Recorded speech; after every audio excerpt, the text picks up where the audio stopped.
All right, all right, all right. What's happening, everybody? Ooh, camera's gonna. Hey, how's it going, everybody? Welcome back to another live stream. My name's Ian Robinson. I'm the senior ZBrush trainer here at Maxon, and I like to make some cool, weird stuff, as you can see. Intro. How's everyone doing today? I'm super excited to get back to this fun little project that I started. This is a quick project. We'll be finishing it up today, and I have the pen. So yeah, so here we have a hand. And obviously it's like SpongeBob's hand or inspires SpongeBob's hand. And so this is actually a project that myself and a Patrick 4D is actually we're actually going through and doing a collaboration.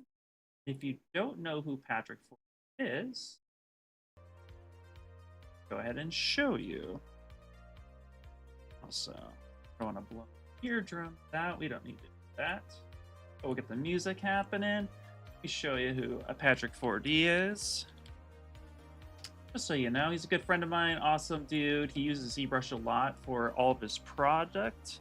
So I'm pretty sure you guys have seen him before. But yeah, he does a lot of really cool stuff. And so the goal of this project is actually where he's making the burger itself, but he's going to be making it pretty realistic in the render as we finally go, which means I'm going to actually be matching him and his style with the sculpt of the hand, making it grungy and kind of gross. So yeah, without further ado, we're going to get into it. Hey, what's up, 3D Maniac? How you doing? Welcome. So one of the things that I love to talk about when it comes to just art in general is forms, shapes, and getting your idea on paper, especially when following a concept. So I'm going to open up Epic Pen. Epic Pen is a really cool, nice tool that allows you to kind of draw and do stuff like that on screen. So you can kind of see, you can trace over stuff and then you can hide it. So it's a nice little thing. It's not a sponsor or anything like that. It's just something I've been using for a while. But we want to take a look at some of the forms within the actual hand itself, right? And this is something that we're kind of looking at. My tracing skills are not on point today, but you can see we have something like this. And what I want to end up doing is kind of realizing that like we need his knuckle to come up a little bit more. Something like this, right? And then it looks like we have a lot more of the main finger being shown. Here's a plane change on that.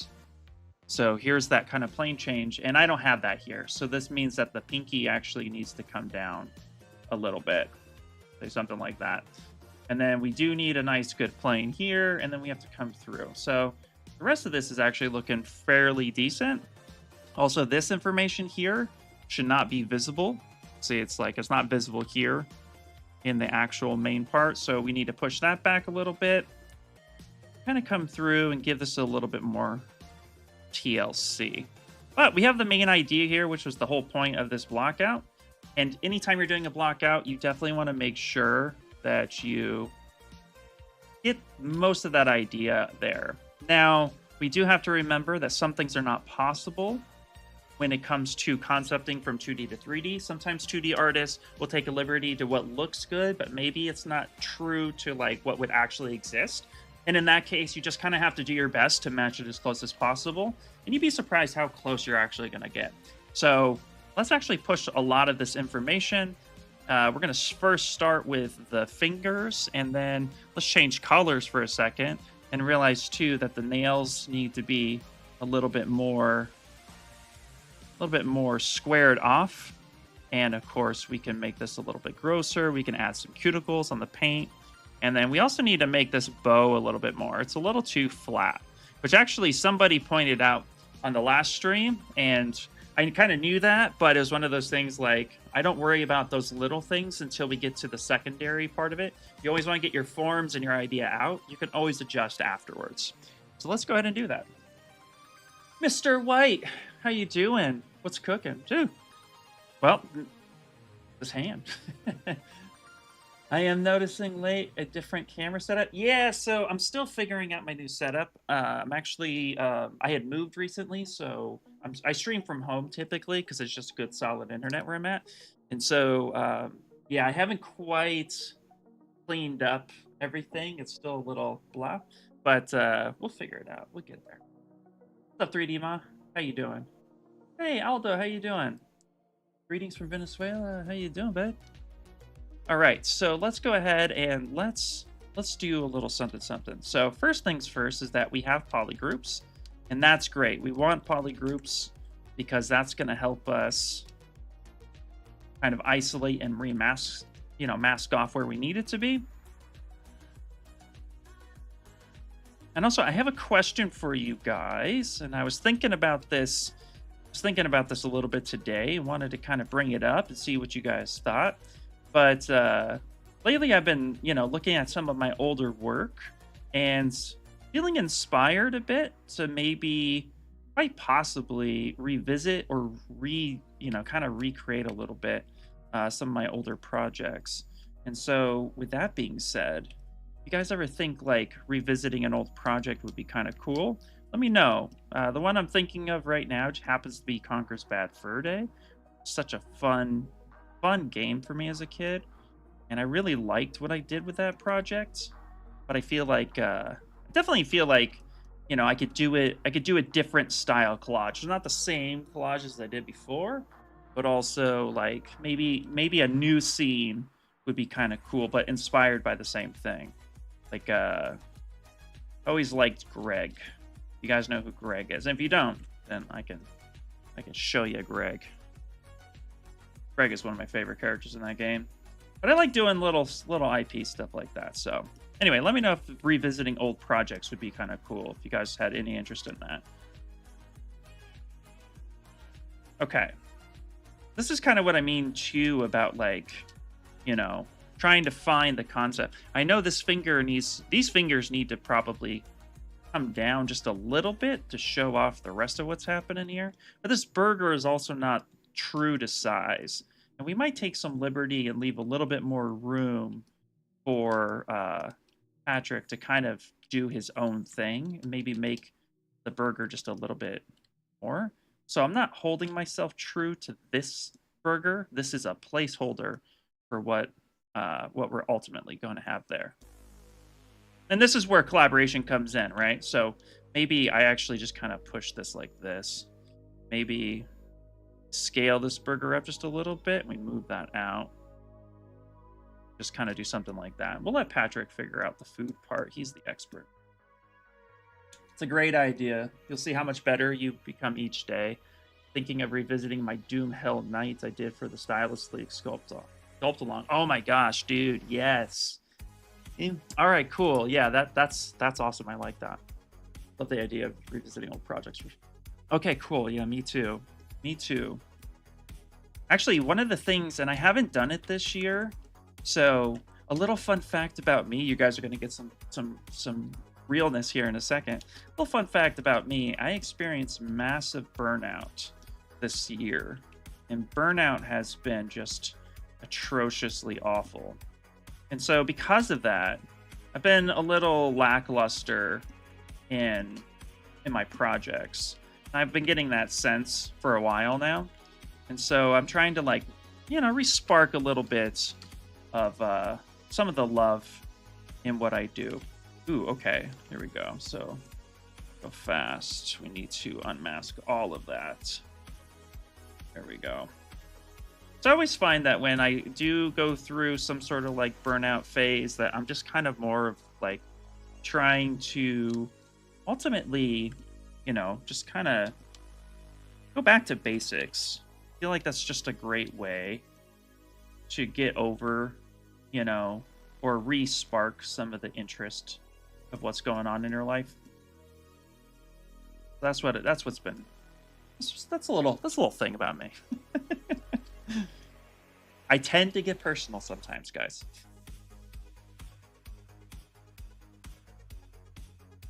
All right. So yeah, so now we're just kind of cleaning this up a little bit. And here's the thing too. These fingers are a little thicker than this finger. So and the reason is because I took the Move Topological brush, right? And I really focused on making sure that these connected because they are touching. But here's a problem with that. Now I made these fatter and this one not so much.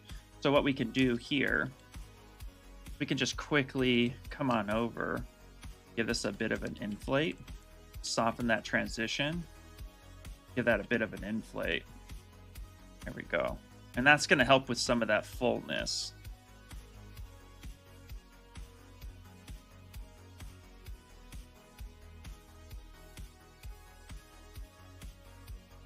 And then what we're going to do as well is we do have different poly groups on here, which is great because the way we built it last week. So if we take the Move Topological brush and we kind of pull a little bit, you can pull on some of that nail.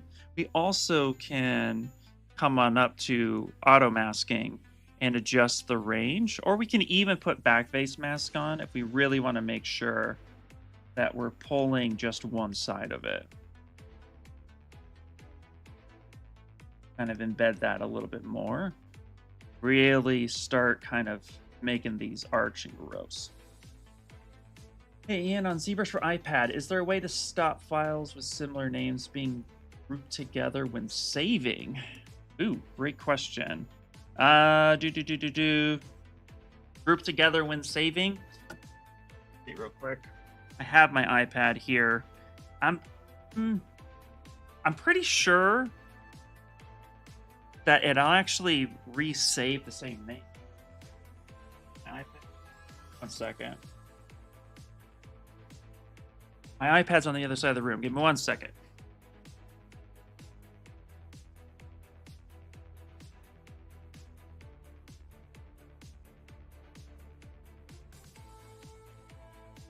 Watch me waddle from one side to the other. Okay.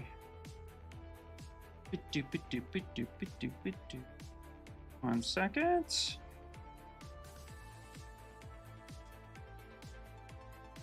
So, here, let me see something. All right. If I have my same project and then I just say save as, I can't remember, does it overwrite? Or lock? Oh wait, how did I save this originally? Okay, I saved it like that. Let me double check.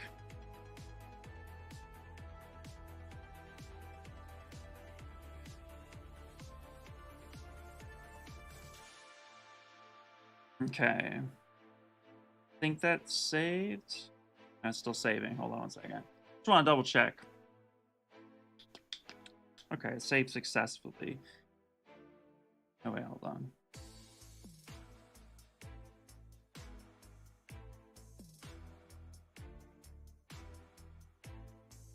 Save. Oh, okay. It should give you this. It should give you a screen.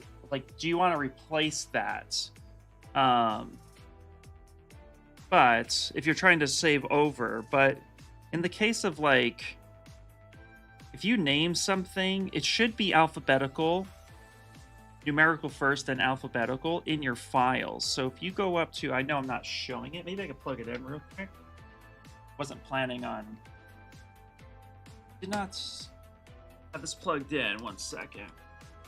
So here, can I switch over? Let's see if this works. My iPad. I need to set up an iPad screen, but here, let's see if I.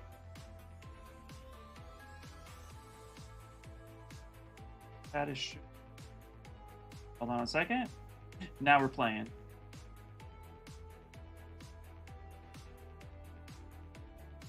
Property.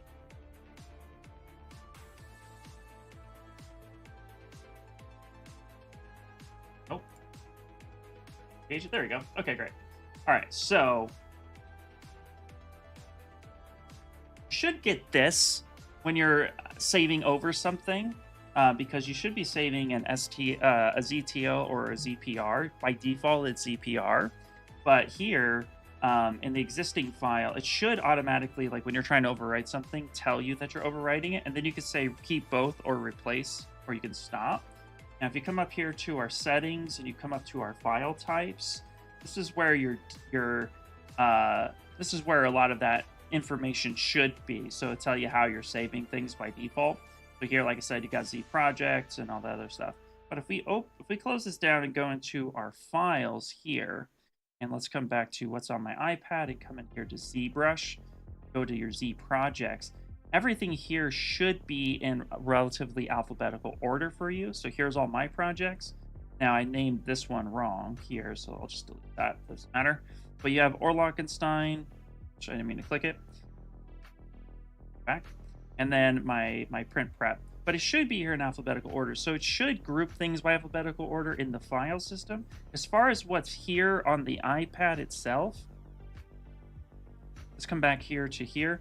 What's going to do is this is actually showcasing what you've opened recently. So if I were to open up this fight stick and then back out, it's still going to be down here at the bottom. If I open up this fight stick and then hit save real quick, so let me just hit save, and I go back out, now that's going to be there. So that's the way this works in general.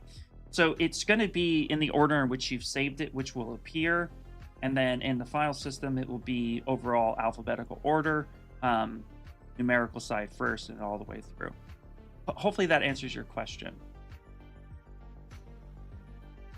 Hey, and greetings. Thank you for streaming. Just wanted to ask you about your journey, how you started, how long, what inspires you. It can help beginners like anime. Hey, Harsh, not a problem, dude.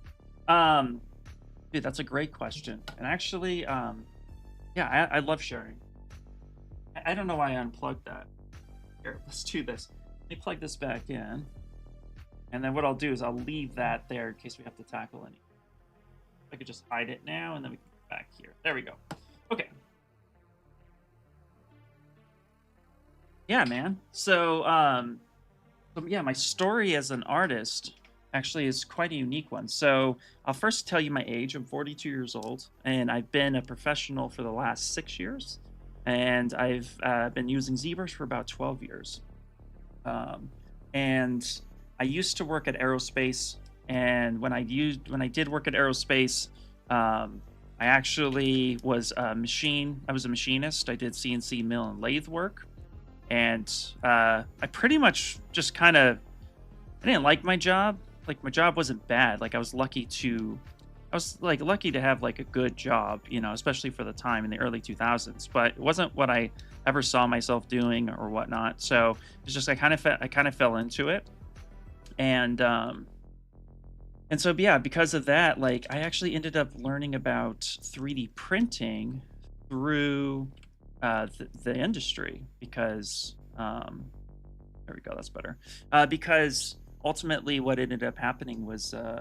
You know, 3D printing started becoming very common in aerospace. They do a lot of 3D printing stuff, and a lot of metal 3D printing. You'd think it would not work out so well, but actually it's quite insane how that technology is pushed there. And anyway, so yeah, I did a lot of 3D, like, I knew a lot about 3D printing, and then a buddy of mine got me into 3D printing, and eventually I begged the question, you know, like, oh, okay, well, how does 3D printing work? So I got massively into 3D printing. Eventually, I left aerospace and became a graphic designer because aerospace just wasn't the industry for me. It's great knowledge and it's a good skill to have to fall back on. But I always wanted to do something artistically. And when I was in high school, I was studying to do 2D animation and comic work. But I was told back then that you needed a college degree. I couldn't afford college. And so I just kind of gave up on my dreams a little early. I didn't really challenge it. And that's something that I do regret. But ultimately, yeah, I just was like, okay, you know, I'll just do this thing. But eventually, like I said, I found my way back to 3D printing. Or I found my way to 3D printing, which then eventually made me start asking how statues were made. And after leaving aerospace and going into graphic design, a buddy of mine who works in the film industry as a prop artist, he actually was showcasing ZBrush to me. And so he thought that ZBrush would actually be a good fit. So he told me that I should check it out. And I turned on and off the program within about 5 minutes of first opening it. But after a little bit of trial and error and a little bit of encouragement from him, because I found this program called Sculptress when it was like early alpha days. And wow, that program was awesome. Hence why now we have Sculptress and ZBrush. But it was one of those things that was just like, man, this is super cool. And anyway, it just got to the point where, like, he showed me a bunch of ZBrushy stuff. And then I got curious about ZBrush. And that actually really helped me start to learn it.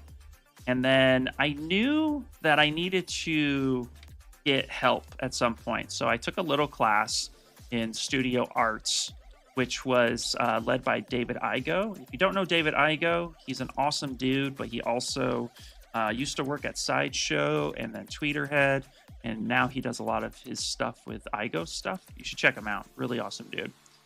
Anyway, so yeah, I actually learned from him for a little bit, but then, you know, I got super curious more and more about toys because I knew so much about 3D printing. I love statues, and it was like I just wanted to keep making toys. And honestly, this was like starting to approach the 2018, 2019 era, and it seemed impossible to get into games with my knowledge.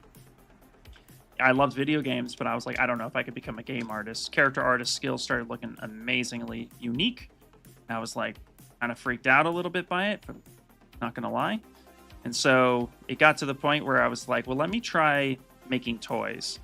So I had studied articulation, I studied key cutting, and then started making my own statues. Then the pandemic happened. And then I lost my job because my graphic design job was in the film industry as well. So I was like kind of just stuck between a rock and a hard place. But I saw an opportunity for myself to grow. And so I ultimately decided that I needed to push myself if I wanted to be a better artist and get in the industry if somehow, some way. That was what I needed to do. So I decided to push myself beyond and go plus ultra, as they say. And from there, I realized that like, oh man, like I started getting attention in my live streams. People started coming, and then I started getting work. I got a lot of freelance work in the pandemic with companies like Coach.com, which big apparel company, but we did a lot of animation and stuff. And actually, my art station's in the description, and so you can actually see some of my work there. And then eventually, I got hired at Funko. And then, and through my live streaming, I got connected with the ZBrush Live team and started live streaming through them, which they gave me a nice platform to push my work, which was fantastic, and I was always so grateful for that opportunity. And in doing that, working at Funko, being a live streamer, eventually Maxon purchased Pixelogic, and I, was on that team, and they announced that, hey, we joined a bigger company, more resources, and we need somebody to teach ZBrush at events and showcase their work and connect with the, community. And I put my number in and was like, heck yeah, that sounds awesome. And yeah, eventually after a few interviews and stuff, got to know Paul Gabriel and them, and they thought I was good for it. And I've been here ever since. It's been an awesome ride, super fun experience. So yeah, it really just kind of changed my life, and it's awesome. And this is one of the reasons why I always advocate for ZBrush. It's just such an amazing program, and it really gave me a platform to improve myself. So yeah.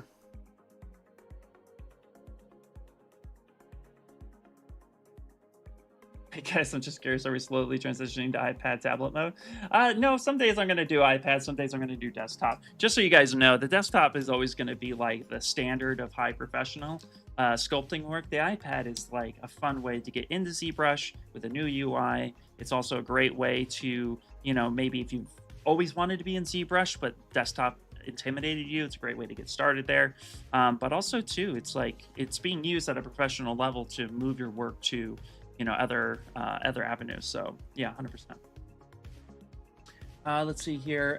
When I was looking at my sculpts inside ZBrush, any files with similar names would go with the earliest file number at the top right corner. Files. Interesting. Hey, what's up, Patrick? Dude, everybody say hi to Patrick. He's the guy I'm collaborating with. What's up, dude?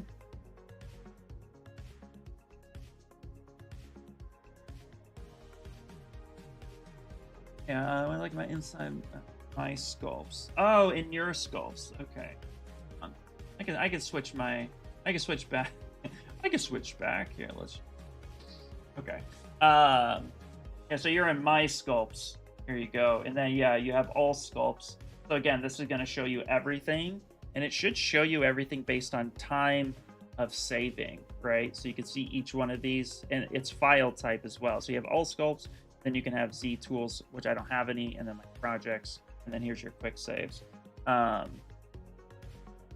yeah, it should be based off of that. If it's not, like, I don't really, hopefully I'm understanding your question correctly. But yeah, it'll tell you right here, this number will tell you how many are in there.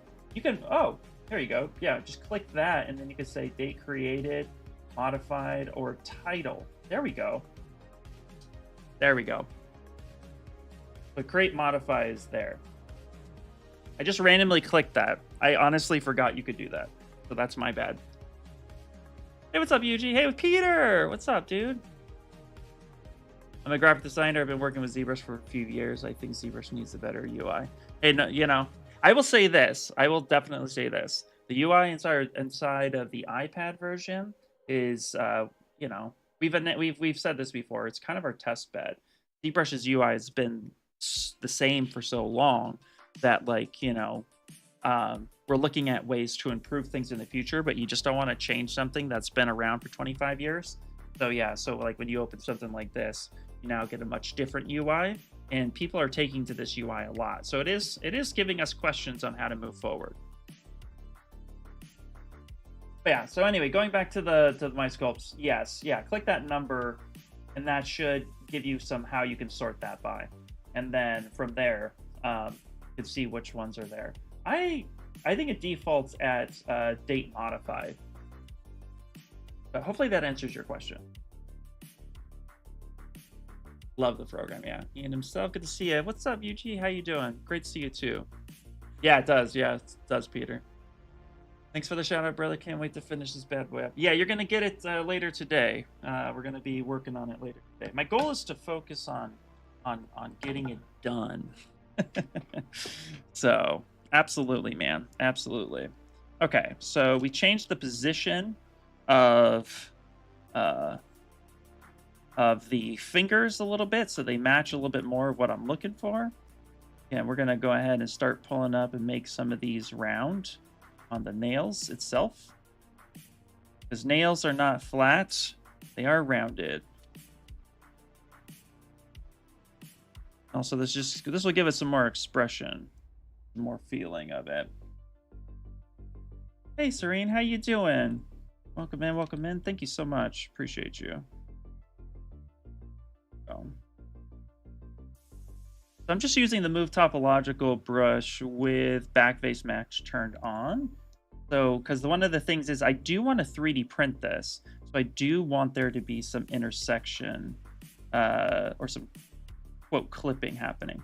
Now these nails are going to be really thick, so my plan is to sculpt, trim them down to a little bit more of a point before, you know, so that there is some collision happening, but it will kind of quote draft into the finger and give you a little bit of, it'll look good, but it'll allow it to be printed a little bit easier.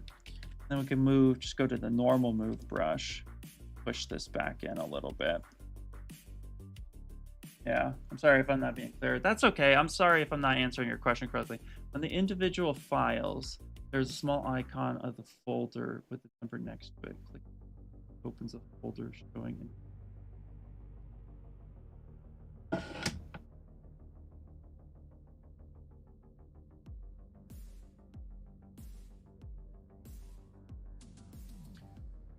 The individual file.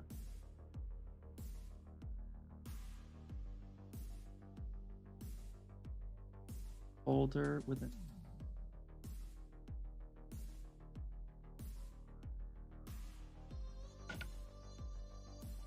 so sorry, I'm not seeing what you're seeing.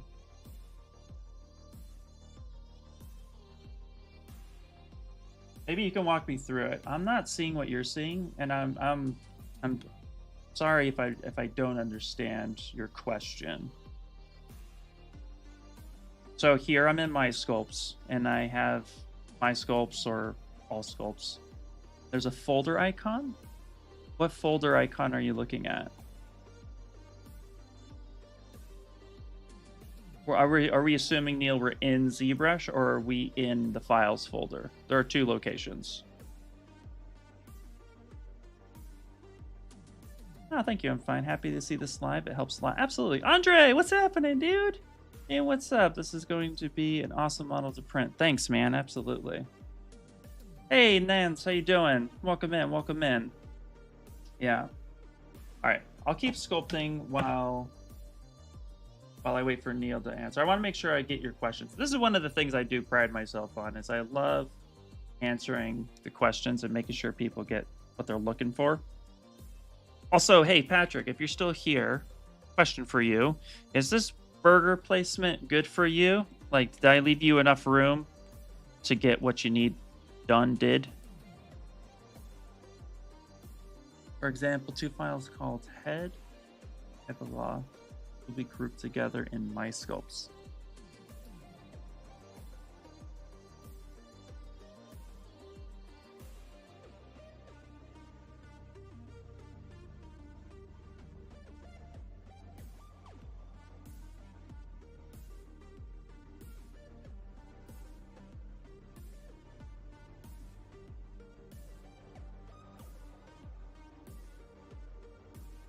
You know, Neil, I'll have to take a look at that. I'll have to take a look because I'm not seeing on the iPad what you are describing. Which is a little confusing to me.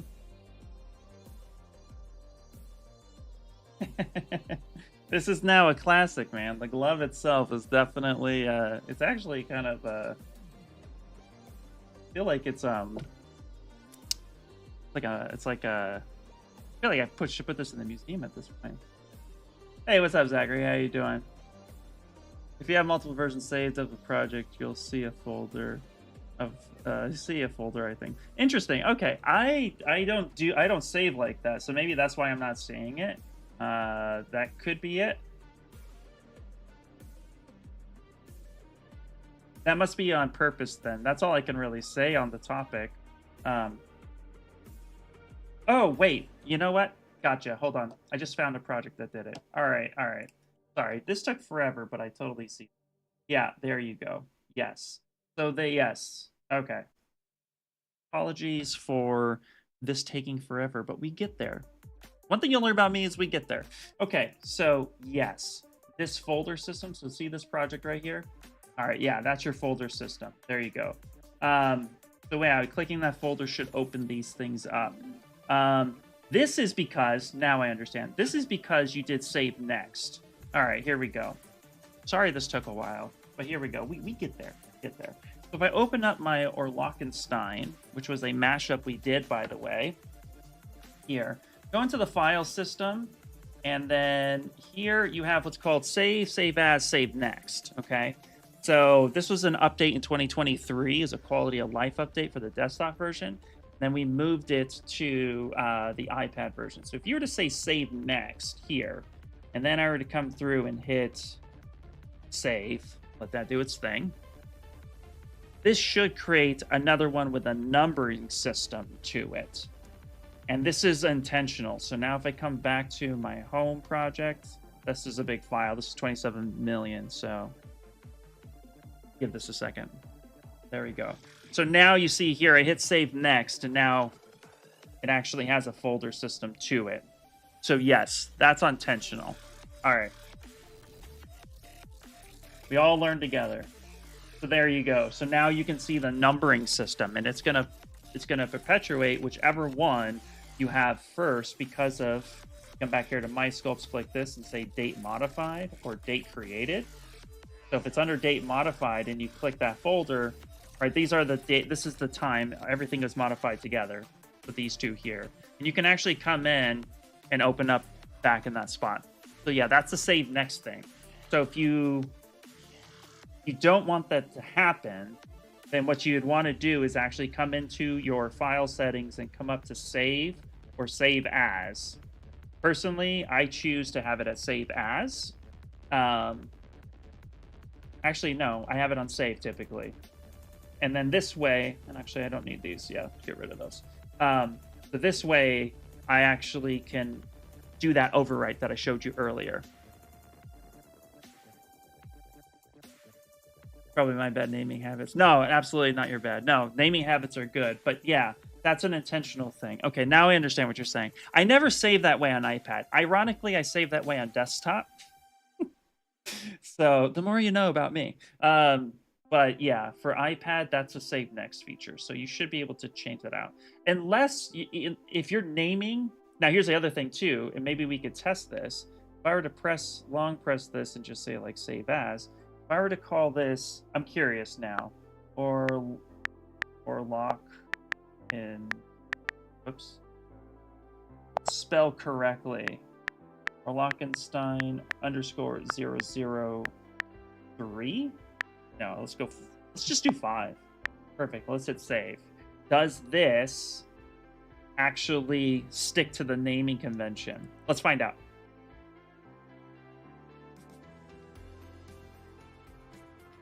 Yep, sure does. So yeah, if you name that way, there you go. That's also what could happen. Perfect. Actually, you know what? I'm going to make this a quick tip because I do all the recordings for the quick tips. And so, yeah, that is what is happening. Although anyway, not sure, going back to the point of your question. Yeah, that's why that's happening. And I kind of like that. It keeps it a little bit cleaner as far as what this goes. But all right, we learned together. So hopefully that was good. I keep thinking my sculpts have disappeared, but they're being grouped to the older folder. Yeah, there you go. Okay, that makes total sense now. I follow along. Gotcha. I rarely save that way, so hence my confusion. And honestly, I think the only reason why this one right here is actually named that way is because I purposely named it that way, but I always just clicked this. I just ignored. As you can see, none of my other projects actually have that. Because now what I do is I'm like, oh, look, mimic underscore 3D print, mimic underscore tune, mimic underscore merged printable. Like, maybe don't learn naming habits from me. I think you're doing great, Neil.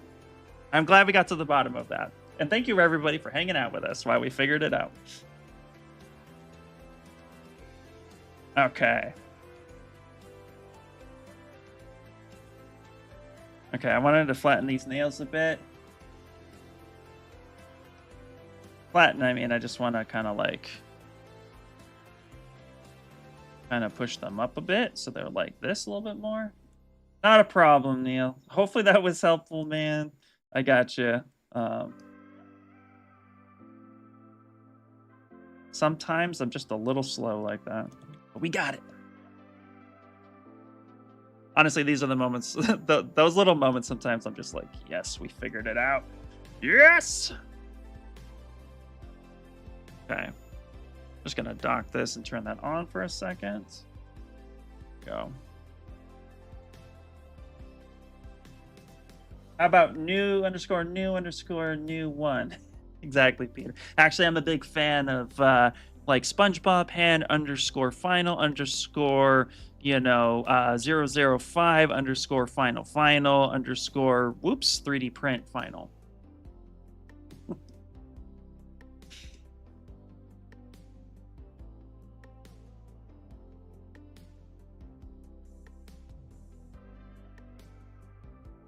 Okay. Now, here's the thing. So now we need to start pushing some of this detail a little bit more, but let's make sure our forms are looking pretty good, because we want this to be as beautiful as possible. And again, we're kind of pushing a little bit more towards some, like at least realistic anatomy-ish. So we have a little bit of a bunch up here. But like right here in this shape, we can actually carve this down just a bit, because we want to find this little bit right here.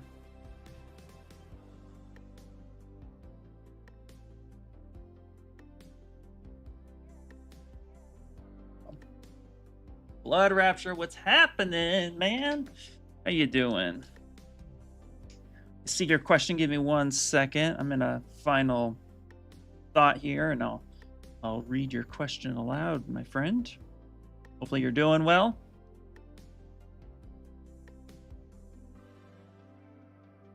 A question about frame mesh curves. Is there a way to keep them live updating as you adjust the source material? Short answer is yeah, just keep the curve active. However, having multiple curves means you'll want to use the you want to use not curve tube, but curve multi-tube. There's a difference between that. So if you have curve tube, let's say here's your basic sphere, you draw this out, boom. You can keep this updating live by just, you know, changing the size of your brush, or maybe actually let me show you a better example. We can do this with the curve alphas. There we go. Boom. So curve alphas is multi at the same time. So you can have this one, this one, this one, right? They're all active as long as that curve is there. Same thing with frame mesh, as long as it's all there. So if we have something like this, we come through and let's just use our slice curve as an example. If you guys don't know this slice curve with that nice clean cut in between, what's going to happen here is if we come on up to our stroke type and we come on down to our curve functions, you can actually just do polygroups and you can frame that, right? And then if I tap that, boom, there it is. But yeah, you can keep this as long as that thing is active. And here, let's do one better for you.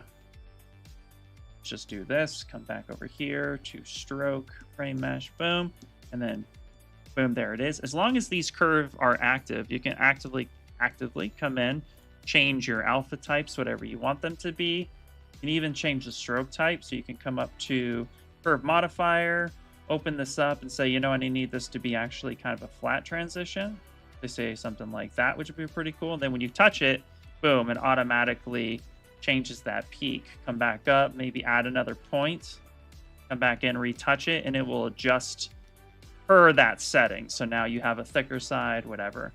You also can pull out that point off screen and bring it back on, and that will change its transition. So you can have a couple shapes, say something like that, touch that, and boom, there's your active point. So as long as these curves are active, but as soon as, of course, you turn that off, the way to do that is just touch somewhere else. Now it's no longer active. So you're looking most likely for multi-curve in that sense. But with frame mesh, you can see here that that works out just the same. Boom. Final. Exactly. Working progress. 100%, dude. 100%. Yeah. I meant I can sculpt or move the source sphere and then have them update on their own. Great question. No worries. No,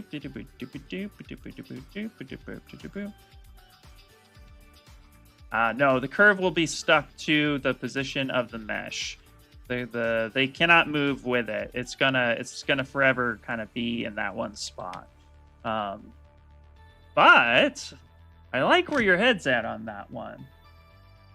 Yeah, so you'll wanna close your curves off. But that gives me some ideas in the idea room. Yeah, you can't move your sculpts with it, unfortunately.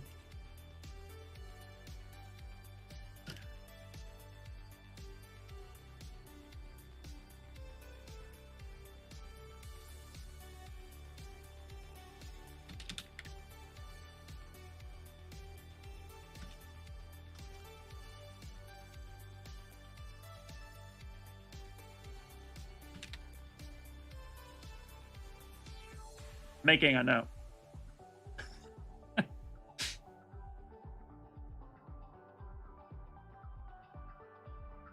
Okay, so now I'm going to use the standard brush. And the reason why I'm going to use the standard brush next is because I need to inflate some of this interesting grossness to the hand here. And I'm going to do a mix of smoothing and pushing. And when I smooth, I do what's called a smooth relax. And that means that when I start to smooth, I press and hold shift, like you see on the keyboard. And then as I start smoothing, I let go of shift. And that does like a smooth relax. Now I'm going to need to push up the resolution a bit ultimately here soon to get a little bit more of what of an effect that I'm going for, just to have some gross kind of wrinkles. But that's where subdivisions comes in, because you can always step down when needed. And I like to push things a little bit further than maybe necessary, and then dial it back.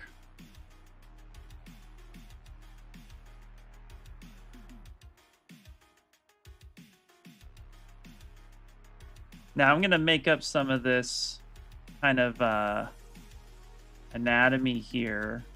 Not the anatomy, actually, rather. I mean the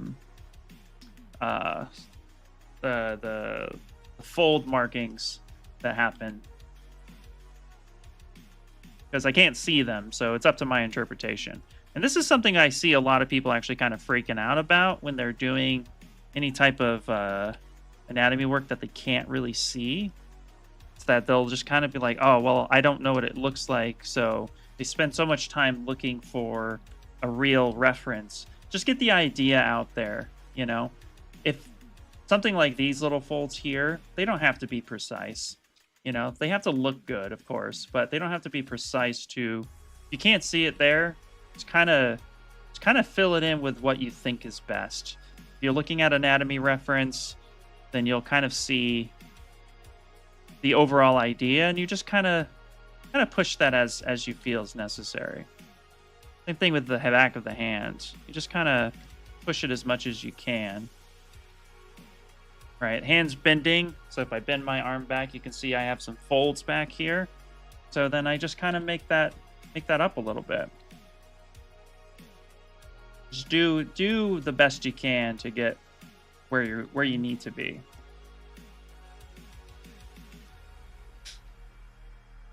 Have I tested ZWrap? It's so amazing. Get a perfect topo, and you can do your own base measure. You know, actually, I have played with ZWrap for a little bit, and yeah, it is actually really cool. I'm getting more into my own personal game designs, you know, stuff. Like I never worked professionally in games. I've done a couple like freelance prop gigs where it's like I made a prop, you know, for a game that was like a mobile game. I don't even years ago, but still, it's like one of those things where it's like it's just like I know how to do like clean topo. And also I've done like, actually the better example, which gaming and animation are very similar to each other in the mindset of like, you know, you want to make sure you have like good clean topology, right? Just one is actually real time and the other one is actually going to be rendered out. It's oversimplifying it, but you get the sense. But like here, for example, here's a project I did for Coach.com. And so with this animation project, this was like my really big understanding of working with a team for final animation. I did the sculpture and then I did the texturing. And so here's the sculpt. And here's the concept of how she was going to look. Her name's Rexy, by the way. There's a concept of how she was going to look at the end of it, her kind of personality and expression. And this is a big thing. If you're ever going to showcase anything to your boss, you know, T-poses are great, but throw a pose in there. You'd be surprised on how good a pose actually can really help out. And then here's my marmoset breakdown. Now, the lighting sometimes gets broken on the marmoset breakdown. This time it didn't. But again, yeah, you know, coming through, here's the topology. Here is the albedo map. Like, here's everything that you're looking at. Here's the normals. And this was like really fun, simple project to do, but it really gave me good experience working on an animation team. And then we also did the 3D prints, stuff like that. And all these details were sculpted by hand.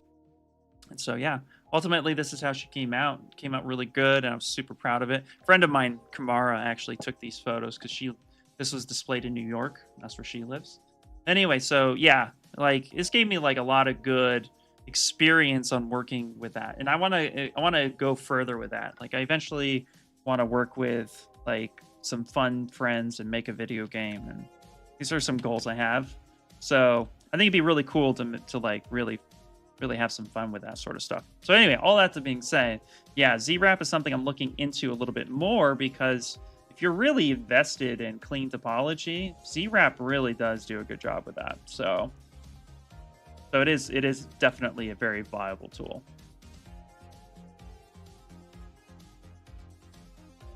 That was a very long-winded answer. At work, we call that our training answer. Also, too, you know what I'm going to do here? I'm going to load up a brush. So sometimes for wrinkles, I like to actually use cloth brushes. And more specifically, I really love Shane Olsen's cloth brush. I think it's really good. So it gives me some nice, good, stylized kind of feel to it. So instead of just, you know, making up my own stuff, sometimes I just support another brush. There we go.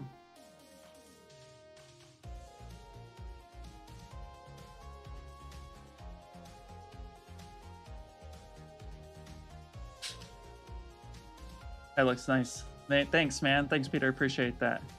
While you speak about animation video games for a beginner, do you advise to start with Blender or have an interest for Maya, or deep dive into Maya no matter for newbie you are? So that's a great question. So here's the thing, you know, there are industry standards that exist, and they exist for a reason. So, you know, look, I could tell you like, oh no, look, you know, this could do it, that could do it. ZBrush is industry standard. Maya is industry standard. Blender is becoming more and more powerful, and while it's not necessarily industry standard at this time, Blender is definitely being used a lot in the industry. What I suggest is use the tools that are available to you to first get the skills that you need. Whatever is available to you, do it. If you're a student right now, we have student licenses at very, very affordable prices. I think it's like $60 USD if you're a student here in the US, which gives you ZBrush, Cinema 4D, all that stuff, right? Primarily, you'll be looking at ZBrush for any type of character creation stuff or environments and whatnot. So very affordable pricing on that. Maya, you know, if you're you got to look at the tools that you're being used. Maya's used a lot and stuff, but at the same time, you know, you have to first start with the skill set. So whatever that means to you, I'm not talking to you as a Maxon employee. I'm more talking to you as an artist right now. You have to learn the skill set first. So get what's affordable to you. That's first and foremost. Once you are having the skills set, then you need to learn whatever tools it is. In gaming right now, the current tool set is ZBrush and Maya and Substance Painter and Unreal Engine, at least, or knowing a render engine. Some artists choose to go with Marmoset Toolbag instead because they're somebody who is actually, it's like a great render engine, but it's not necessarily a game engine, but it does game ready. It does real-time rendering, which is what you need. Blender is being used as well. So those are the programs that are being used for learning and in the industry. So I say start with the skill set first, you know, and then work your way up from there. Don't worry so much about every program you need. It's understanding the pipeline is important, but understanding what skills you need are also important. Like, where are you going? Are you a texture artist? Are you an environment artist? Are you a character artist? Are you a lighting artist? Like, because that's going to dictate what programs you need. So just saying like, oh, I need to go to games. Well, what are you trying to achieve? Are you trying to become a character artist? Then you're going to need ZBrush. Are you trying to, you know, be a lighting artist? Then ZBrush is never going to be on your plate. Those are things that you need to kind of understand. So yeah, it's all about what direction are you going. So answer that question first and then move your way on up.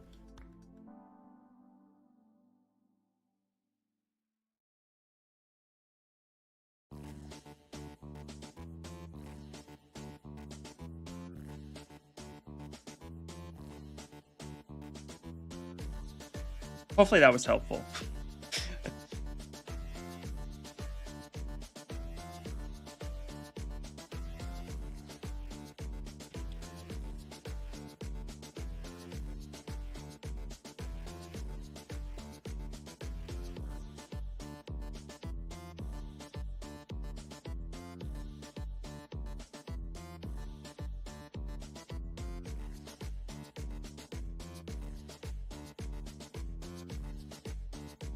Okay, I don't like these forms here, so I'm gonna roll back to a later one.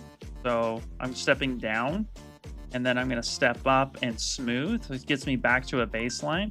This is why subdivisions are king, in my opinion, because then you can just come through and you can kind of restart the process a bit.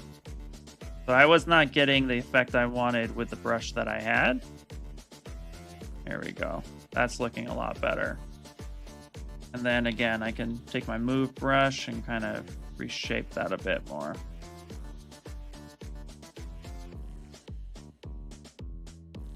I'll kind of fill that in a bit.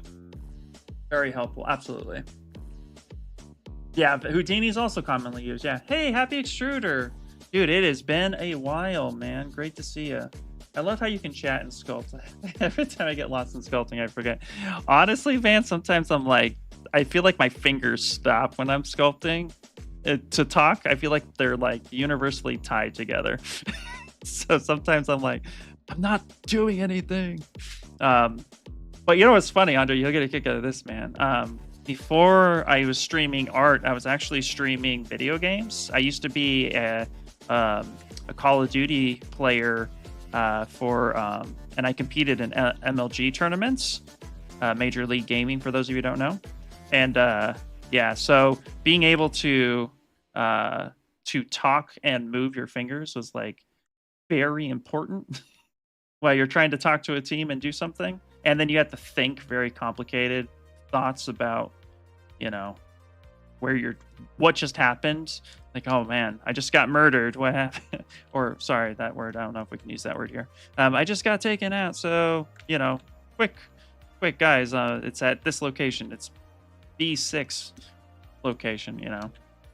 So little things like that. I blame video games in a good way.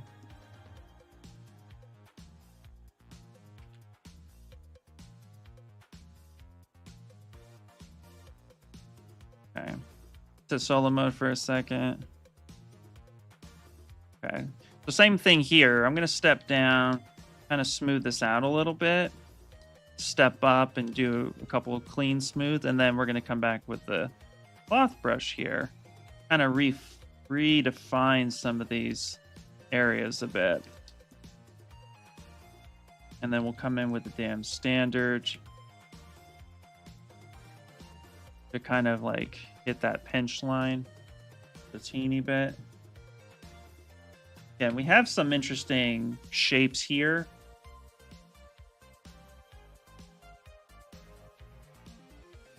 And I am choosing to kind of take a lead on what I think is going to ultimately look good. I'm not holding myself to a particular, like, I'm just getting this idea on paper. I'm not necessarily going to follow it truly one-to-one. The personal project. I recommend that when you are doing professional projects for your portfolio, if you're following a concept, follow that concept. The number one advice I can give you. And I have some good examples of that on my portfolio. So definitely, if you're following a concept, follow that concept. Here, I'm weighing in it just a little bit because I can.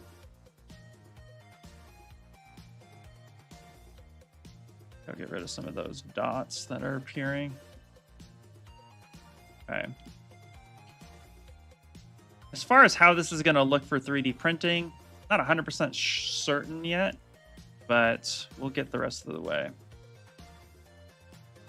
Okay.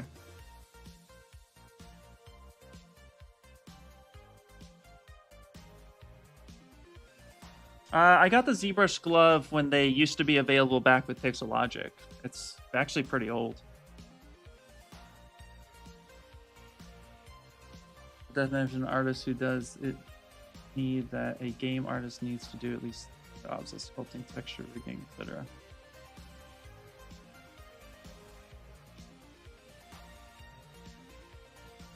All right, maybe let's see. Regarding the definition of artist who does it need that a game artist needs to do at least 3 jobs. as sculpting, texturing, rigging. It's important, I think, if I understand what you're saying, it's important to definitely, as an artist in the industry, understand what it is, how the process is. You need to understand the actual, like, how it's done. Like, I know how games are made through and through. I've never been on a game team, but my background is toys, 3D printing, and some animation. So at the end of the day, right, I need to understand the industry in order to even try to be a part of it. And then if you can get on a team, start with like, an indie team or something. If you want to work in games, then absolutely try to get a hold of an indie project. You'll wear more hats, but you'll get a lot of experience. That's going to be super important.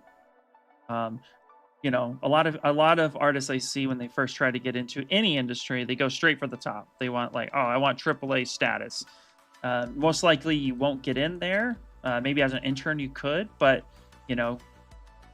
you need to understand your role and your part of the actual project first and foremost. That's like very important, right? You need to understand that. So when you're looking to get into any industry, words are hard. All you really need to do is first understand the pipeline process, understand how it works, and then 2, you need to apply or push your portfolio in the direction that you're looking for. Some studios are looking for you to match their style. So let's say you want to get into Blizzard for Overwatch. Well, then your portfolio should probably showcase Overwatch looking assets. That would be really important. If you're trying to get into Disney, maybe your portfolio needs to look a little Disney-esque.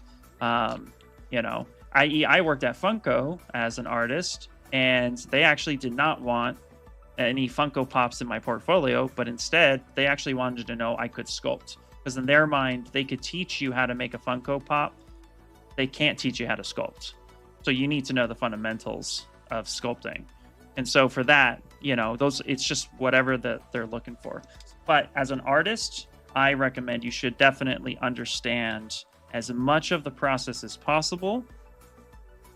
So therefore, you can not only know where things are going to end up, which will better your prep experience. It will better serve you in making sure how you deliver files, but also it's just for your knowledge. You'll be able to communicate with the rigging team, the lighting team, the environment team, the people who compile the game at the end of the day. You'll need to understand how to talk to them. And if you don't understand the process, it'll just make those conversations a little more difficult. Not impossible, just difficult. So little things like that play a factor. So yeah, it's important to understand as much of the process as possible. The more you can understand, the better. Like in my job as teaching ZBrush professionally, my job is to also not only understand ZBrush, but how it integrates into other softwares. So my job is pretty much,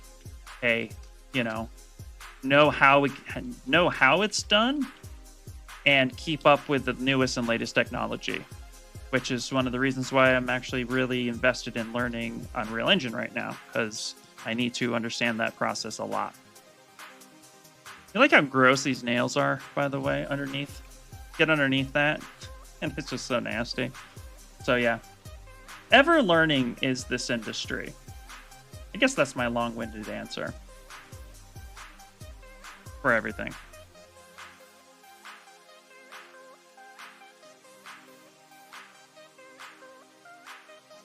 How is it possible to use DamStandard and carve a line into a larger piece without stopping? Every time I resume the stroke, it's deeper in that area. Yeah, it's a great question. So some of it is just kind of practice. That's the short answer. It's just practice on that. But also kind of understanding the pressure sensitivity and how something comes through. You're always gonna, kind of have, like with the DamStandard, if I come through, try to make complete strokes, right? And then if you're gonna go over it, it's always gonna push that further in. So I try to like repeat that stroke as much as possible. but there's going to be times where you have to stop and then you have to kind of pick up. This is where like learning to lightly press, then press really hard, and then lightly come up is going to really benefit you. Having that practical skill is going to help a lot, because then you can kind of learn to blend your shapes a little bit more. But to really help with that process, just increase your lazy mouse. You know, take your lazy radius and bring that up and give yourself a much bigger tail, because then you can stop, slow down, and then come back and do a continuous loop. But your strokes are going to look a lot better when you still apply that same style of, like, let's say your lazy radius back there to 1. When you apply the pressure sensitivity technique to it, where you start light and then you press hard and then come up again, think of it like an airplane, right? You're kind of like scooping at that point. It's the same thing. But then, yeah, just up your lazy radius, apply that same technique. And let's say you stop like right there. We'll see how there's a little bit of a fall off.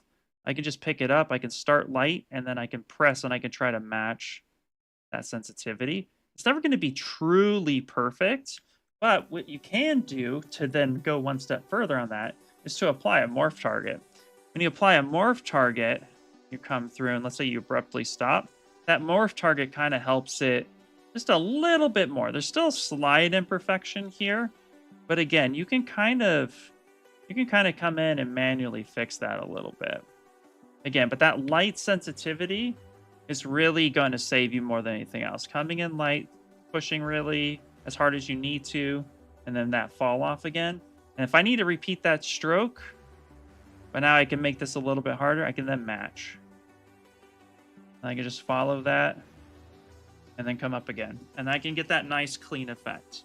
So it's really about, it's a little bit of finesse in the style of it, but once you really get comfortable with that, it's gonna make your work look a little bit better, or a lot better actually. I love making rocks, trees, worlds, pretty much. Awesome, Peter. That's fantastic. So like, yeah, ZBrush would be really good for you to make some rocks and trees. Also, learning some procedural stuff would be helpful. But yeah, 100%. Dude. With a busy schedule, how much daily practice would you recommend to improve in sculpting? It's a great question. Life gets busy, so I'm gonna say with full certainty that I understand a busy life. I have kids, you know, myself, and you know, my personal life is kind of a little all over the place some days. So I 100% feel the busyness of everything. When I was not in the industry and I was working a full-time job, then coming home and trying to make sure everything was done, you know, I try to express to my loved ones how important it was for me to even have just a few minutes, and I meant like 30 minutes to an hour, like just a little bit of time to practice. And that became helpful. It wasn't easy. There are days where, you know, it just wasn't possible, but you know, something I was able to I really wanted to dedicate my time to it. So it was something that I just kind of sacrificed going out and hanging out with friends to do what I needed to do. It can be hard, not gonna lie. Like, it's not easy to do that sort of stuff. So, overall, my advice is just, you know, kind of try to find the time wherever you can. This is where I will say ZBrush on the iPad is actually a godsend for this, because now you actually can just take your work with you. So maybe you can find some time on like coffee breaks, or, you know, when you just have a little bit of downtime, just take your projects with you and just practice like that. That could be super helpful. So I would say that's definitely something that, like, I wish I had the ability to sculpt on the go. So you can use ZBrush for iPad for that kind of, you know, that time. Maybe you just have, you know, you get to work half hour early just to crunch before you get put on the clock, that sort of stuff.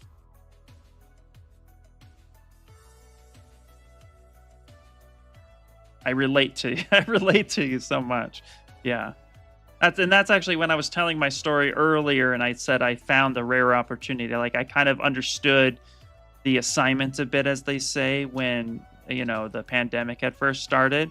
And it was because I really sat there and I was watching a lot of my friends play video games, and I loved playing video games. I still play video games. I play Street Fighter a lot, actually, because it's a game I can pick up and put down and always get progress on. But like, point is that like everybody was like live streaming video games and watching movies, and then I was like, I'm gonna live stream my art, and I'm gonna put my art out there. And I literally was live streaming my journey as an artist, and that was important to me. So it's little things like that. You can even start streaming, just if you're comfortable with it, just to like be like, hey, I am putting my art out there. It's your world.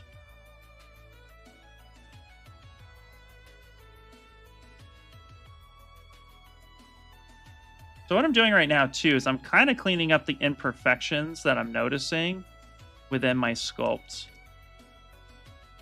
I'm not worried about putting tertiary details on this yet.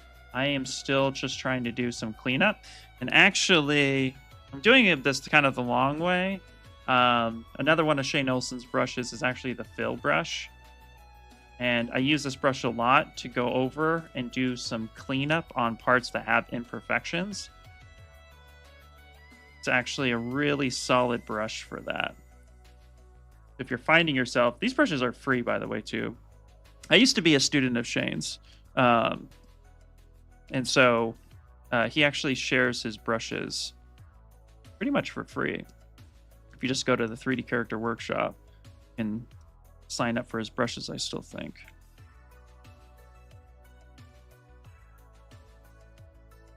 Hashtag love these brushes. Like, yeah, all these little imperfections back here. This brush just kind of comes in and touches all that up for me. Just hit it kind of lightly. Polygroup this, fill this out. Then we can start pushing some of these forms a little bit more. Yeah, you can agree ZBrush pad really is definitely exactly for you. Give me time to sculpt while my wife and kids are asleep. Absolutely, yeah. Yeah, you can even hang out with your kids too, man. Like, oh, hey, that one 3D artist, how you doing? I just saw your comment, wanted to say hi. Yeah, it's one of those things where it's like, communication is key. But like, I actually notice I get a lot more quality time in with my kids. My daughter's an artist. My son actually draws too. He likes his video games, but my daughter and I will sit on the couch, and they'll be in Procreate. I'll be in ZBrush for iPad, and we'll be watching something together. And then, we'll be watching something together, but also we're making art. And then we'll just stop and be like, hey, look at this. You know what I mean? Like, so that's what I was saying. Like, kind of communicate what you're trying to achieve to your family, because finding time when you have responsibilities as an adult is hard, right? Like, that's never easy at all. So my point is I totally understand. And, just try your best to just, let people know around you that like, hey, I want to try to change this industry, and I know it's going to be a lot of work. How can I help? And how can I get some time to dedicate to that? Maybe too, do this. This is something that I did a lot too, which is just, I made my friends cool stuff for their birthdays. I thought it was cool. Be like, hey, your birthday's coming up, and I know you liked, Shigaraki from My Hero Academia. Guess what? I did a chibi version of Shigaraki just for you. I'm not putting this up on Etsy or anything. I literally just made it for you. And honestly, like, I've had some people, like, I've gone to people's houses a couple years later. One of my friends, they actually displayed their work. They display my work that I've gifted them at their work on their statues, and they have the progress of like my first really nasty one all the way to my current one, and they're like, it's like watching your journey, and they love it. And I'm like, okay, cool. So I'll gift people stuff. So you can do that too. Give people the power of custom. Actually, last year, I gifted a sculpture to a close friend of mine. I made my girlfriend some stuff for her birthdays in the past. Like, that was a great way to kind of be like, hey, guess what? I made you something. I made you a thing. And no one else in the world has it, just you. Make them feel special, because they are.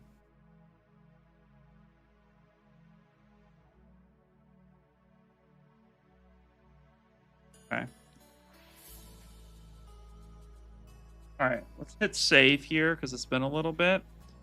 We're only going to have a few minutes. I have to leave at noon today, unfortunately, because I got a few meetings I have to get to. But getting to the point where we're going to clean up some of these nails, getting ready. I can show you guys how to make like kind of like a nice little pores brush a bit and kind of clean up some of these little details. I know there's going to be some cool stuff added in the render. So what I'll do is after this, I'll check in with my buddy Patrick, see where we can push things a little bit more, and then what he wants to do on the render side. I also want to do some stuff with Substance Painter. Like I'm thinking about adding some cool details and stuff in Substance. That could be kind of fun. Anyway. Okay, cool. My daughter loves running my sculpts. It's such fun time letting her ruin it, and then she had a blast. I have some ideas and weird shapes she makes. Absolutely. Oh yeah, it is awesome, right? Google 3D Character Workshop. Oh, there they are. Yep, absolutely. Man, that's a great idea. Best gifts. Absolutely, yeah. Yeah, no, it's really cool. Also, too, it's like, you know, I don't know. I've just had the best experience with just gifting things to people, you know, because they especially when you make it for them. Like I'm working on something for the mother of my children. She's a great. We're amazing friends. But I'm working on a Mother's Day / birthday gift for them coming up. They kind of know what it's going to be, but they don't know how I'm going to approach it, which will be fun.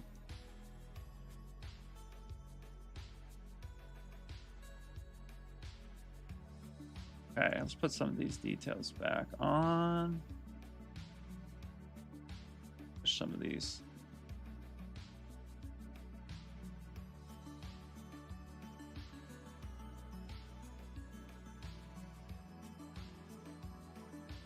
That's not.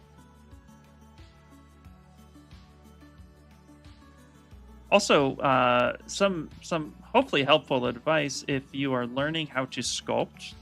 If you're learning to sculpt for the first time, but you're using ZBrush, I highly recommend that you take a traditional sculpting class or just watch traditional sculptors. That's something I did in my early days of sculpting, and it really helped me understand how to approach a sculpture and the way they would do it, and then you can replicate that kind of look and feel on ZBrush. So your works can feel very very traditional in the sense, without it being super trying to find words today, without it feeling super digital. You know, you can approach things a little bit similar. And for me, actually, like I played with like polymer clay and stuff like that in the past, and then I took a sculpture class at Noman with John Brown, and amazing teacher, by the way. And long story short, even though I was already working at ZBrush, and I already like had done like some pretty fun stuff, and people liked my work. I left that class with more love and more excitement for sculpture. So then my work immediately improved. And it's funny, is actually, he has this running joke that he does not teach anatomy, but your anatomy will improve because how he teaches is more about how you approach things. one of the things he taught me as a sculptor is you have to remember that when you're adding form to it, like when you're throwing on clay, you're like clay, right? When you're adding clay or you're adding your shapes or primitive, you're more engineering. You're having like an engineering brain. But when you are sculpting, that's a subtractive approach. That's removing clay. So when you're adding on forms and shapes, you're engineering. When you're removing and refining, then you're sculpting. And so kind of going back and forth. And so like things like the human body, right? It's a machine that has very specific proportions, purposes, movements, all of that stuff. And so as you learn to get better at sculpture, you're really learning how to get better at engineering and refining. And that tends to, for me, that made a big connection. And so hopefully that also helps. So take a traditional class if you can. There's plenty of stuff on YouTube, by the way, as well. But if you can take a good class, if you have a local, like, Parks and Recs type facility, or you happen to be, near something that is teaching sculpture, it's such a good thing. Highly recommend. Do a nice big brush. I want to give this a little bit of volume here. It's too flat. I'm using the standard brush to give that little bit of roundness, because the standard brush is going to really help you. Okay, so see here, notice this bend in the finger? I just noticed this now. There's a slight bend to my finger. That is what we call my fault.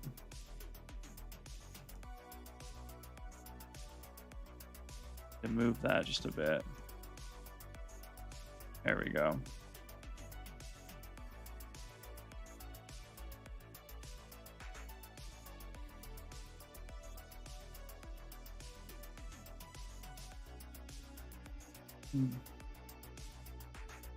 Hey, what's up, Oren? Sculpt looking awesome. I might have missed it. Can I ask how you approach thick folds when sculpting? Yeah, absolutely, man. So the way I approach thick folds, honestly, there's shape language to folds. If you're looking at something more for like cloth, then definitely look up like drapery, and look up the fundamentals of like when cloth is being stretched versus when it's being compressed. But that same logic applies to human being or to skin. Like there's compression folds and then there's stretching, right? So when you take a look at something like my hand, let's go full frame with this. Let's do it. You get all of me now. So if you take a look at my wrist as I bend it back, right? These compression folds, all of that is what is end up happening. Same thing with the front. You see these lines here, as I bend it down, they compress, right? So really understanding the movement of what happens when you do something like this is really important. So it's the same mindset here for like, let's take a look at this finger, for example, right? There's pinching that occurs right here. And when there's pinching, that means that it's being compressed, which means the skin or the cloth has to go somewhere. It can't just like hide in itself. So I will then come through with like, let's say the standard brush or a cloth brush, and I'll add a little bit of body to this, right? Just something like that, something like this. And then same thing has to happen on the other side. You get a little bit of compression that's happening here.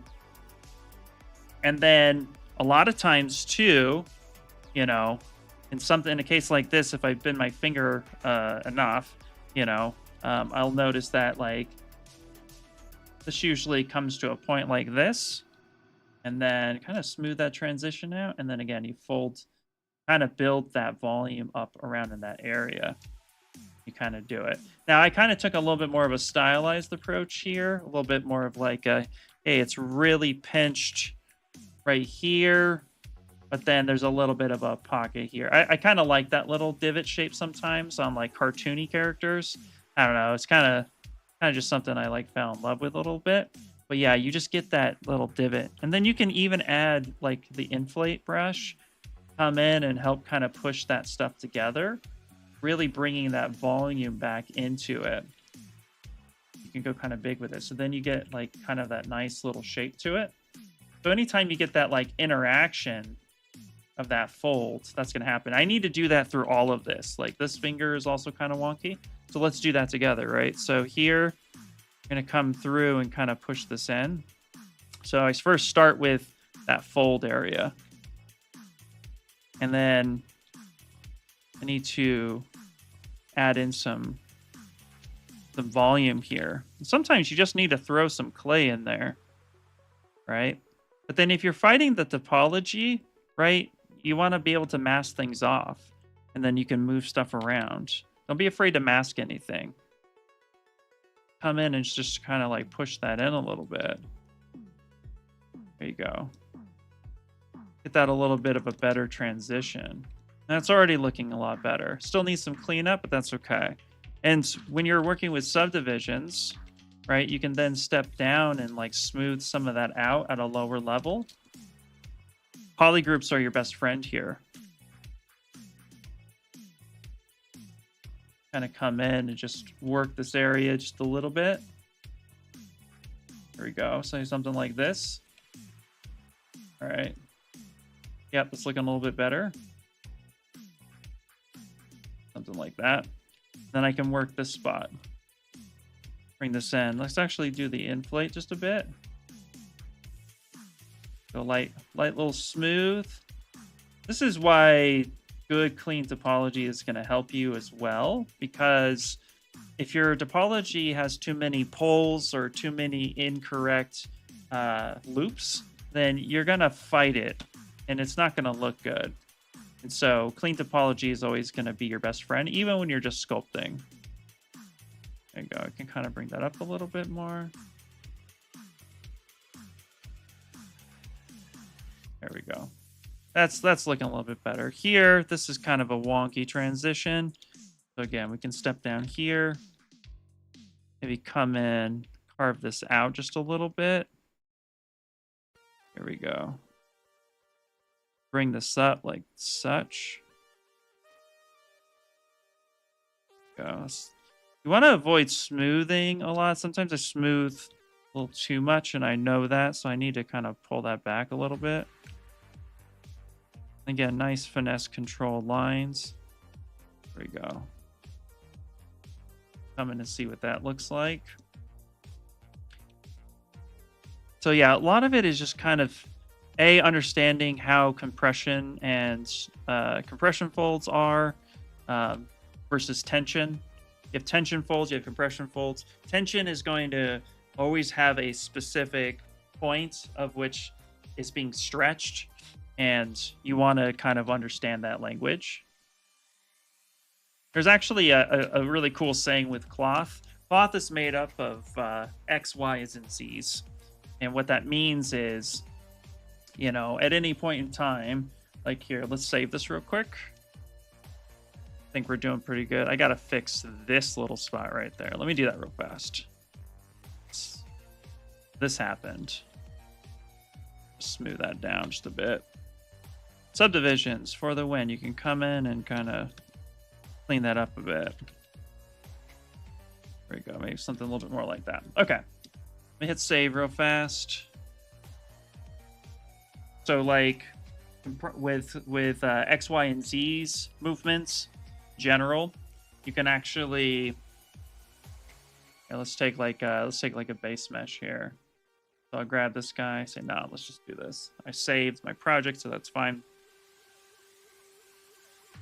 All right. So here, let's get this guy a shirt, right?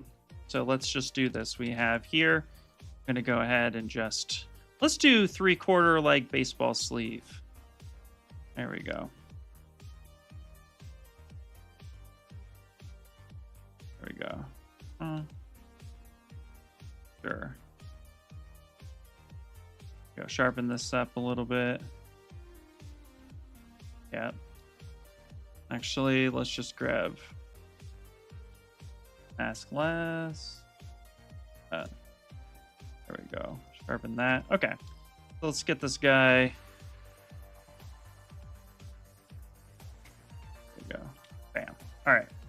So let's just extract that real fast. So go to Subtool, come in here, and then do Extract. 0 thickness for single-sided geometry. Boom, we have this guy. And then we're just quickly going to come on down to deformation because we have some wobbly. So we're just going to polish by features. Just give me a little bit more of a cleaner edge. Let's just ZRemesh this. So hit ZRemesh. Adaptive turned on. Keep groups, smooth groups down to 0. Adaptives down to 0 with like 10. This is kind of my workflow. Gives me nice clean topology typically. And then let's do half, half. Okay, great. So now we have a base shirt that has some pretty decent topology, right? Couple poles in the back, couple in the front. It's good enough for what we need to do. Gonna go ahead and just turn off symmetry. And then let's just center this and then press and hold Control to give us this. So what I mean by X, Y, and Z's, just subdivide this a little bit. A lot of times you can just take a simple brush like a cloth brush, right?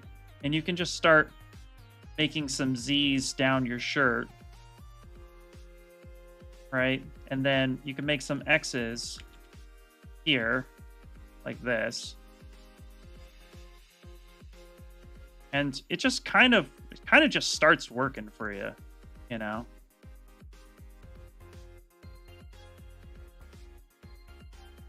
Kind of gives you something to work off of. This is a, you know, gives you a little pretty aggressive here.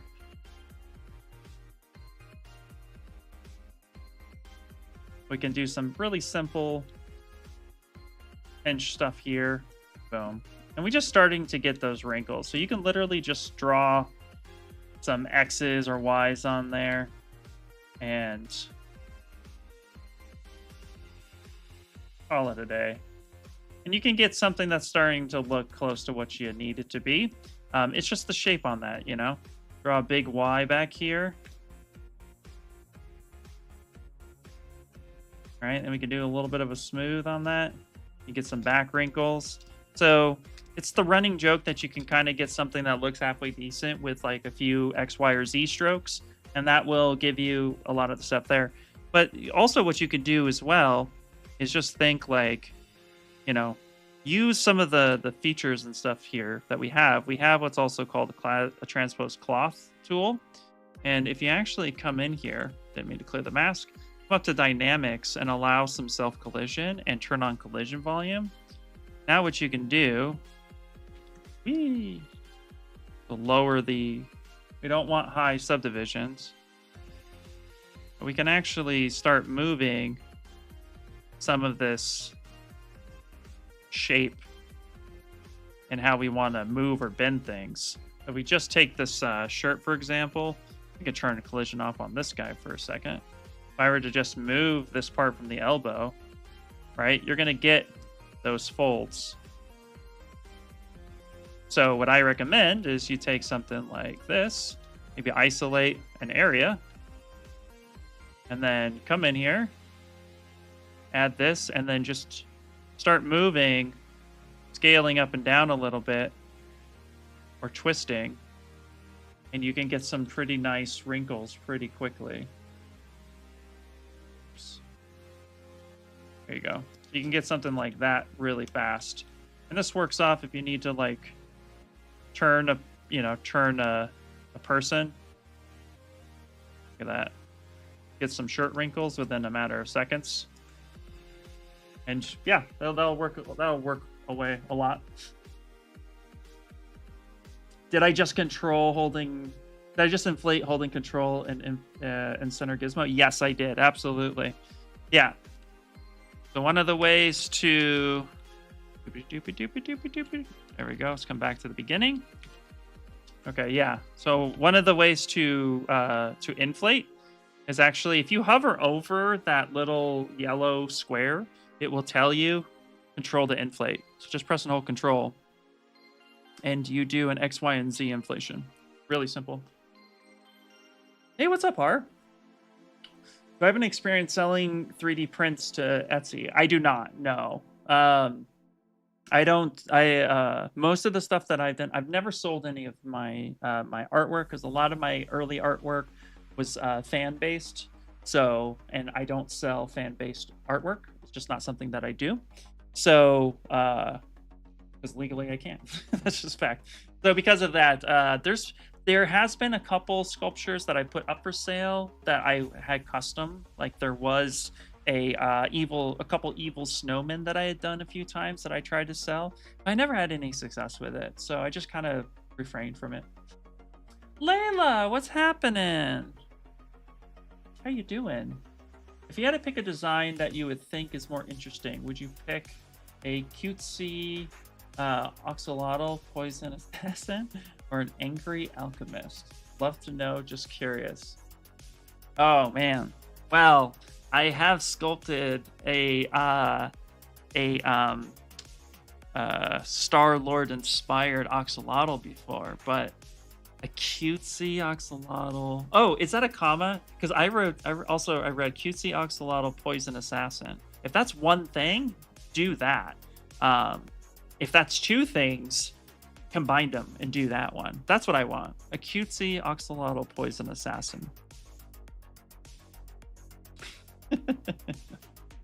New art piece? Yeah, so I'm actually doing a collaboration piece with my buddy Patrick 4D, and we are doing, he's going to do the burger side of it, and I'm finishing up this this hand that is, you know, gonna get some kind of grossness added to it.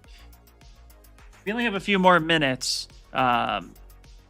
Unfortunately, I'm gonna have to go at the hour mark, but this is where we are with it right now. Nice little fun project here. There we go. Now I just get to come in and start adding in some lines and shapes and all that good jazz. Yeah, it's one piece. Okay, good. Hey, what's up, Jamie? How you doing? Dude, it's so good to see you too, man. Yeah, I'm definitely back in the streaming game a little bit more often. I've been gone a little too long. But mainly because I've been going through some things. And it's like the perfect... I don't know if you guys can hear the music, but this is actually a great song for that. I'm going through a few things, and I'm starting to rediscover some new inspirations. Made some new friends along the way. So yeah, life is starting to just taking control of it. You know, so good to see you, man. Oh, I love it, SpongeBob close-up style. Yeah, absolutely. Yeah.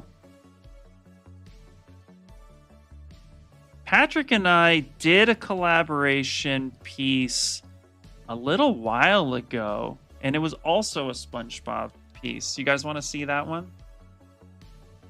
See if I have it. I think I have it. I had a hard drive failure, and actually the hard drive that failed is currently on the floor, but I managed to plug it in, and it was working just long enough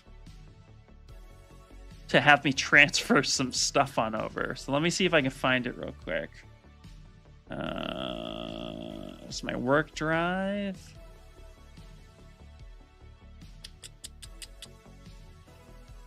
Let me just see if I can type in.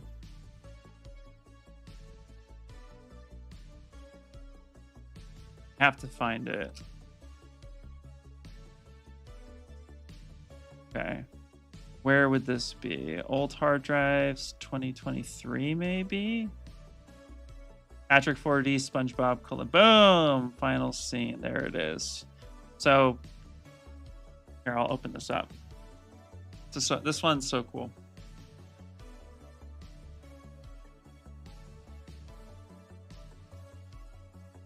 So this is our first collab that we did that got 3D printed.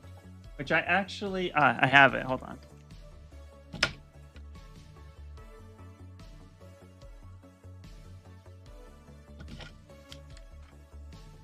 Okay. Here is, I'll make this full screen. Here's the, yeah, this one had all the details, the textures and stuff added to it.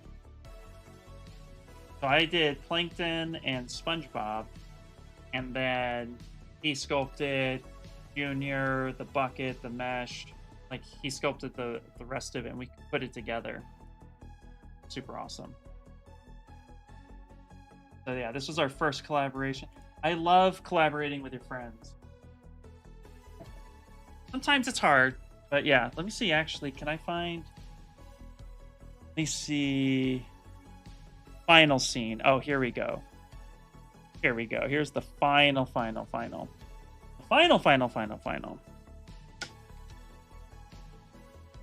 So yeah, you can see, wow, I chose some funky. No, there we go. Here's the final. And look at all the details and stuff. Yeah, super cool. Even Plankton has some good texture. Oop. There we go. Look at all that texture right there. So yeah, this was super cool. Such a great project. So yeah, we're doing another. That's 2 collabs, and both of them are SpongeBob related.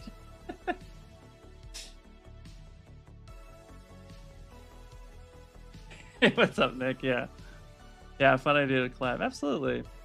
Hey, Gia, how you doing? Oh, thanks. Yeah. So yeah. Okay, something I do as well. All right, here. Looking at the back of my hand here. So I pushed this a little too far. Let's do this real quick. Only got a few minutes left. We're going to go ahead and kind of round out the back of his hand here. I don't want to get rid of the shapes of there being, you know, the space between your bones. I don't want to fully get rid of that. I want there to be enough information about that. So that way it captures light in a certain way. But I do need to kind of blend it away. There we go. There we go.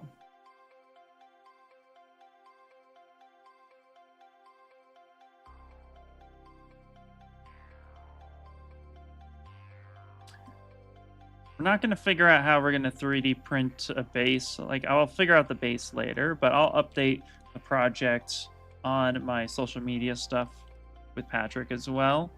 But for this stream, the idea here is done. We'll just do some cleanup and some final passes once I can sit down and do some final tweaks to it. But liking where this is going. It's just been super fun to come back and have this be my first stream. To really just have some good funness. Oh, yeah, there we go. So if we look back at our original concept and what we were doing here, you can kind of see where this was all going. Now, some things to kind of put the finger, if we blow this up, the white part of the fingernail, I don't know the term for anatomy, kind of do that in here because we went a little bit gross with this. I'm going to do a little bit of smoothing, but then I'm going to take that same fill brush. I'm kind of just going to let this kind of breathe here a little bit, and then I'll take the clay buildup. I'll do it with a sharper alpha first. Kind of just refine that spot first, because I want this to be a sculptural thing. This is a choice I'm making. And I can smooth that part down, and then we can just refine it just a little bit. Or maybe I don't like this at all. I don't know yet. I haven't decided. Yeah, I'm not really digging that. Never mind. It could just be a paint thing in the render. That's fine. Oh, one of the things I wanted to do with the nails, so let me show you what I wanted to do there. I wanted to trim it down. So here I'm going to go here to backface mask. So let's go auto masking and turn on backface mask. And what I want to do is kind of start bringing that to a little bit of an edge. We'll put our details back. There we go. But I want that to be a little bit more on the pointier side of things. There we go. You'll learn sometimes that I change my mind quickly when I'm like, oop, don't like that. Do that a lot, actually, I realize.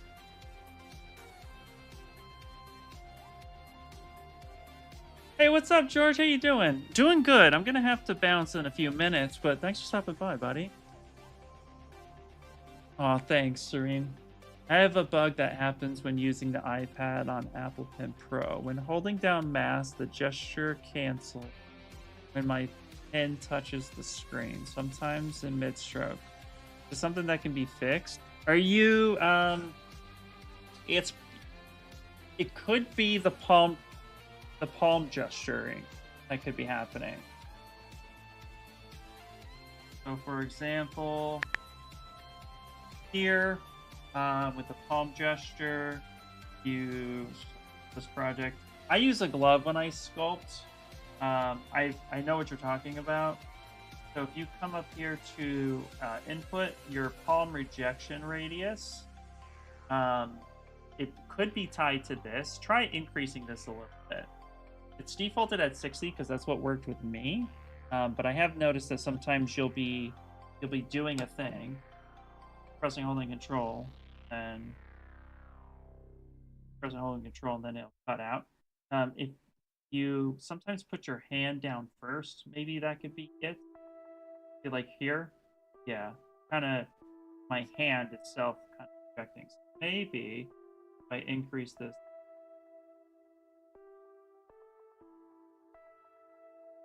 better. Yeah, as soon as I put my hand down, so it's getting a little bit better with the rejection. I've noticed that as well.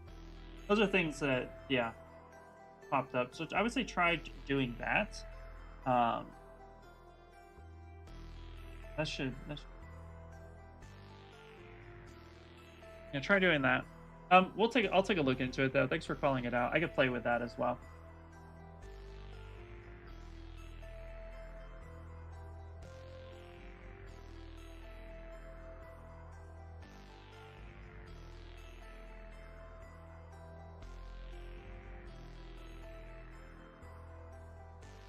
Palm, P-A-L-M, palm, as in your hand palm.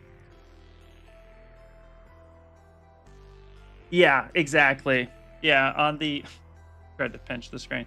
Yeah, I need to fix the knuckles here a little bit because they do get stretched. So absolutely, that's 1000% correct, Nick. And let's do that right now.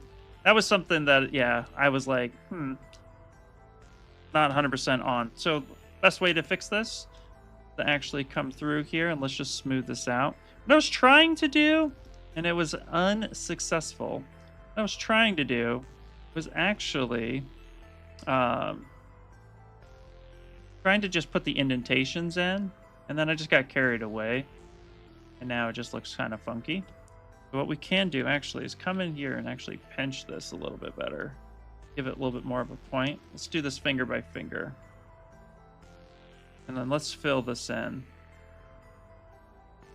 There we go.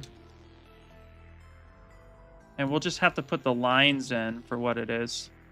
So what's interesting is the concept kind of has like a little bit of that, but yeah, it's not, it's really, the lines are here in this one spot, but there's nothing on top. So I went a little nuts, as they say. So yeah, we can come in here, fill these in. And then we can just add the lines in where we need them to be. Good call out. Good catch. There we go.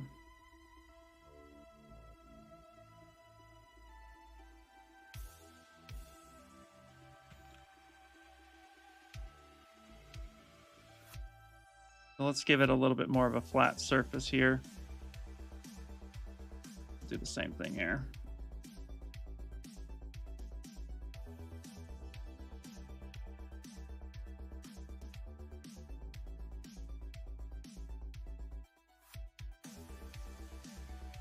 That out there. Smooth that top part. Same thing here. And then for these lines, One thing we can actually probably do is just do this. Come in here to the drag rec and grab our alpha 60.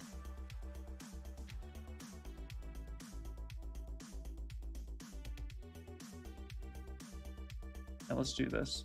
Let's actually come in and let's add a morph target. So I'm going to add a morph target, and then we're going to go ahead and add in some lines like this.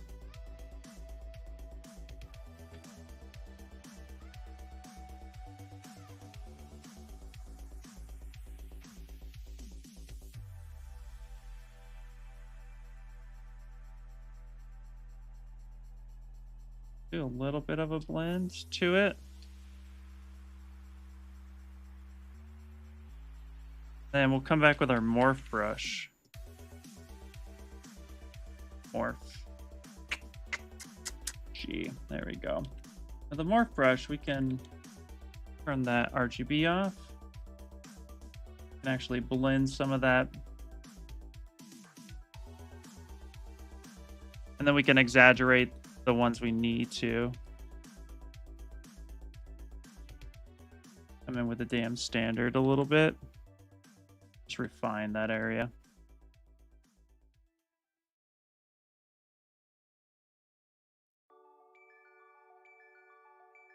You'll still see those lines. They do exist.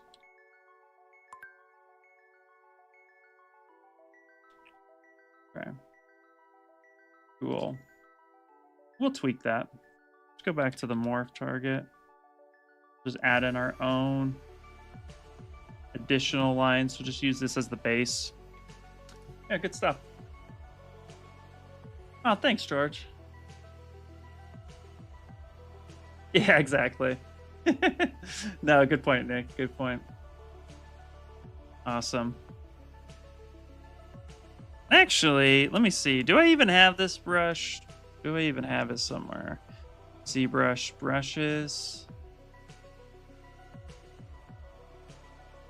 Ah, there we go.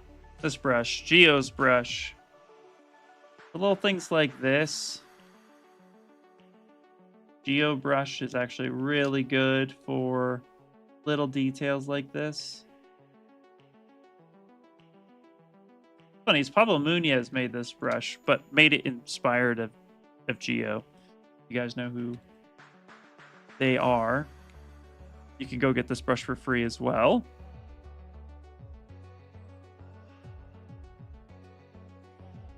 Yeah. Yeah, see, that's looking better. Just need to refine it just a bit more, but we are on our way, as they say.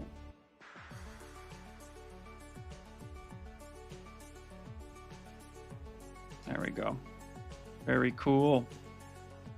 Same thing back here. You can come in and fix that as well.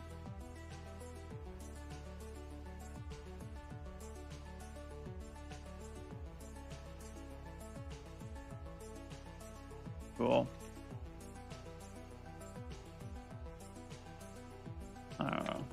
Not that. All right. I think here we'll call it, because I gotta take off for another thing.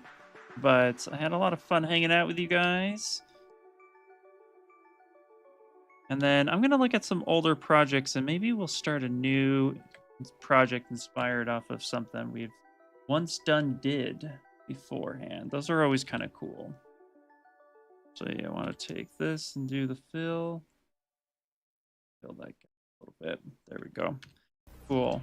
I don't know if Patrick, you're still here, buddy, but we're gonna clean this up the rest of the way and then get it to you, and then I'll have you take it over. So awesome, guys. It was great seeing you. Light version of DamStandard? Yeah, basically, Nick. Yeah, basically it's the light version of DamStandard, but it has a little bit more umph to it. So hey, what's up for you? Unfortunately, I am taking off right now. I can't stay any longer, but thank you guys for coming in and having a blast hanging out with me. Always enjoy it. It's always great to see you all. Plan is to stream next week as well. There will be some weeks I don't stream, but yeah, plan is to stream next week. So I will see you guys then. Till then, have fun, enjoy sculpting, and don't forget, art is all about journey and just having a good time while doing it. So, you know, at the end of the day, Just go create something. All right, guys. I'll talk to you later. Bye.